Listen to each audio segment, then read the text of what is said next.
Welcome back to We're Not Chefs, a cooking show where the host has zero culinary training. Now we all know that sauces are usually the star of the dish. So I'm going to teach you my top 3 favorite sauces, and then I'll also show you how I'm eating them in a meal. All right, hurry up, subscribe, leave a comment, and let's get started. First, we're going to start with a peanut sauce. This sauce is inspired by a local restaurant in Los Angeles. They have a peanut kale salad that is my favorite thing to eat. I love it so much that I learned how to make it at home. Somebody leaked the recipe and it's all over the internet, guys, so let me show you.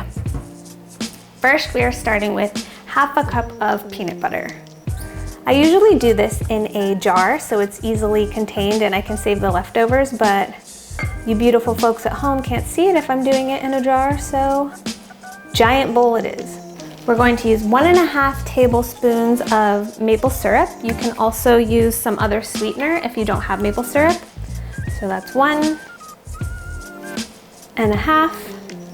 2 tablespoons of low sodium soy sauce. I'm using liquid aminos instead of soy sauce. So there's 1, whoops, got a little extra there, and 2. Next we have 2 tablespoons of brown rice vinegar. I don't have brown rice vinegar, I just have rice vinegar, and it tastes really good, so that's what I'm gonna use. All right, 2 tablespoons of rice vinegar.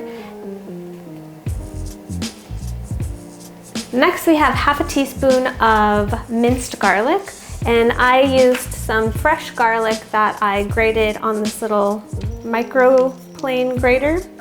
So I have half a teaspoon of garlic.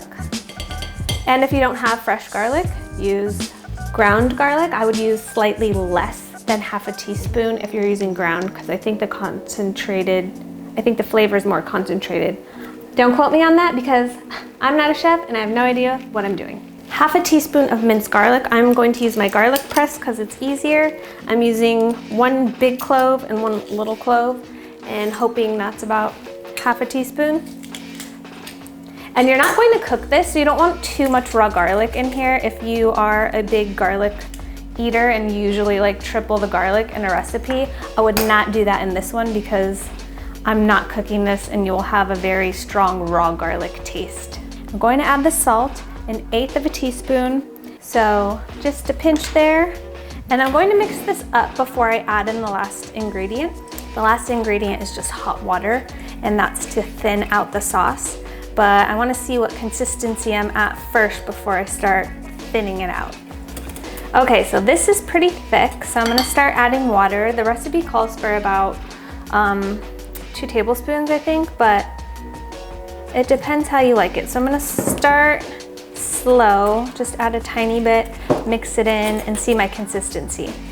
I think that's still a little too thick, so I'm gonna add a touch more water. But once you put it in the fridge, the leftovers, you'll probably need to keep adding water every time you use it out of your saved jar of sauce, because it does just kind of thicken back up as it sits in the fridge. Great, so now we have a really good consistency here for the kale salad, and I'm going to put that together and show you how I eat it. Okay, I have some raw onion action going on over here, so I'm a little bit of a mess.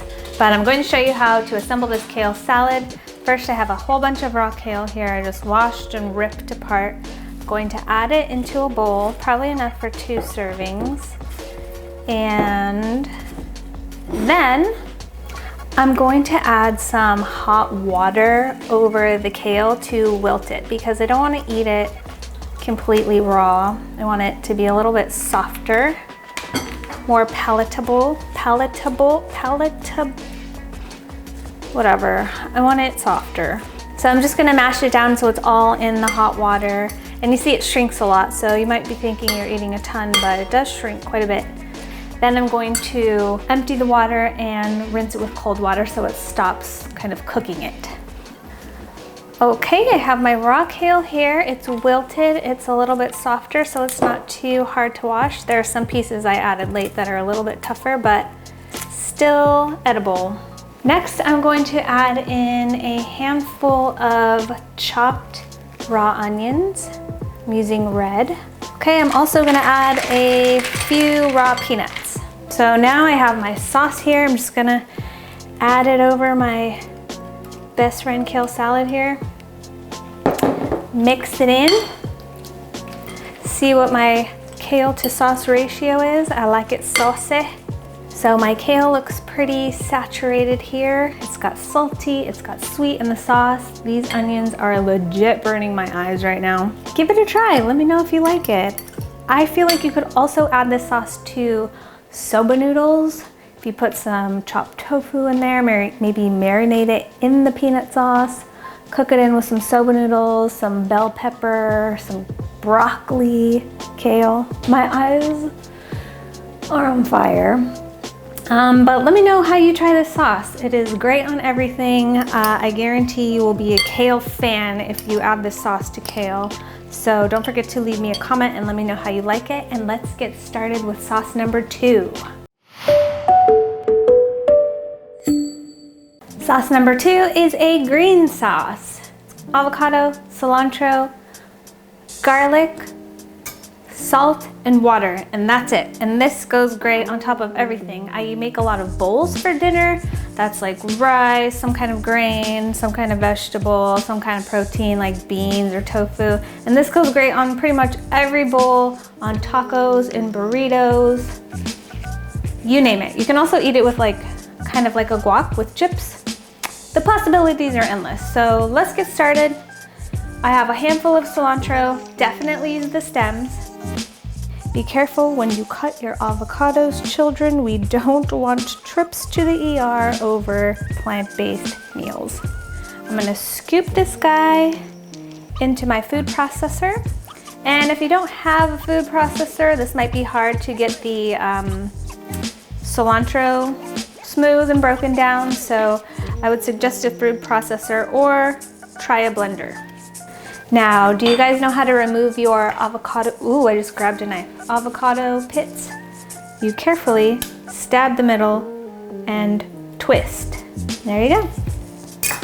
So we're going to add 1 whole avocado in here.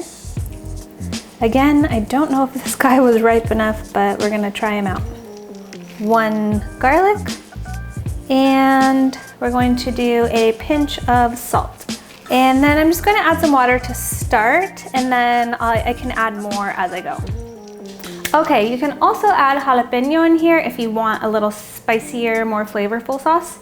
I don't have one on hand, so I'm not gonna add that, but feel free. You know, if it's green, it'll probably fit in here. Now it's definitely getting smooth, but it is a little thick, so I'm just gonna add a little bit more water and get a smooth consistency. Going in here. Oh, that looks pretty good. So I'm going to go ahead and show you what I put this sauce on. All right, I'm back and I will be eating the green sauce with these lentil tacos. I had some leftover lentils that I had cooked in the fridge, and you can just season them with a bunch of spices. If you don't know what you're doing in the kitchen, just get like a taco mix and you can cook your lentils with that. All right, and we'll just add this green sauce here, and it gives it a nice flavor. It keeps it juicy and moist. The lentils are a little bit dry because they've been sitting in my fridge for a few days, but this really will gussy up my 80. This will gussy up my dish. And you can add this in burritos, you can add it on bowls, you can use it as a dip, you can dip veggies in it. It is good a number of ways, so please try it out. Let me know what you think. Okay everyone, final sauce. Sauce number 3. Is anyone still with me? Okay, well I'm gonna show you guys anyway this sesame dressing sauce. It is so good. I eat it on a deconstructed sushi bowl. There's no fish involved. I found this recipe on the blog Pickup Limes. This girl is amazing. Her food is beautiful, it's healthy, it's really, really simple to make. And I eat this sushi bowl like once a week. It's super simple. So I'm gonna show you the sauce that goes with it because it's so good. And this sauce you can probably put on a lot of different things. Different bowls, use it as a marinade, for tofu, all kinds of things. We're starting with 2 tablespoons of low sodium soy sauce. I, again, am using liquid aminos. So I'm putting it in the jar, that way I can easily store it and have my leftovers there. Next, we're doing 2 teaspoons of sesame oil. 1. This adds a really, really good flavor. I love sesame oil. 2 tablespoons of agave. I don't have agave, I'm using maple syrup. If you don't have maple syrup, you can use coconut sugar or regular sugar if you must. This, I like using liquid sweeteners because they dissolve better when you're putting them in a sauce. Juice of 1 lime. So I have my lime here, very juicy. If you roll your lime across the table before you cut it, it helps break down all the juices so it's easier to juice. Let's get it all out. Second half. Then we're doing a teaspoon each of garlic powder and onion powder. That's the onion powder. Here is the garlic powder, and you can just use 1 garlic clove if you are using fresh garlic. I'm just going to mix it up. All right, that was it. The sauce is super easy. You can marinate it with tofu, but I'm going to put it over a deconstructed sushi bowl like Pick Up Limes has on her website recipe. She has a video about it too. Please go check her out. And let me grab that and show you how we eat it. We're just going to add a little bit of everything. We have some chopped cucumbers. I have some cabbage. I have some carrots, shredded carrots. I've got some edamame. I love edamame. Also some mango. This is my favorite part of the dish actually, that mango. And I'm also going to add a little bit of onion.